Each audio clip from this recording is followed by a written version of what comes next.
Hello বন্ধুরা, নতুন একটা ভিডিওতে তোমাদেরকে স্বাগতম। জগদ্ধাত্রী ধারাবাহিকের আরও একটি নতুন পর্বে দেখা যায় যে দুর্গা আর কৌশিকী অফিসে বসে যে প্ল্যান করছে তার সবটা জেনে গেছে চন্দ্রনাথ, আর সেটা সঙ্গে সঙ্গে দিব্যাকে ফোন করে জানিয়ে দেয়। আর চন্দ্রনাথ যে দিব্যার সাথে কথা বলে তাদের সব প্ল্যানের কথা তাকে জানিয়ে দিয়েছে, সেটা বুঝতে পেরেছে কৌশিকী।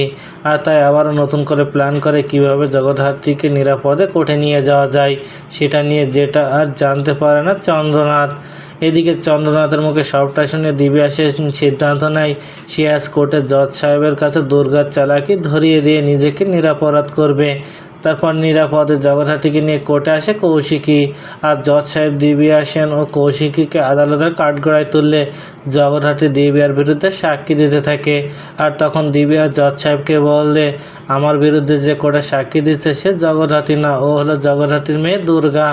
দিব্যার মুখে এমন কথা শুনে চমকে ওঠে আদালতের সবাই। আর জজ সাহেব তখন সেটার তদারকি করতে বললে সেখানে সেই সময় হাজির হয় দুর্গা।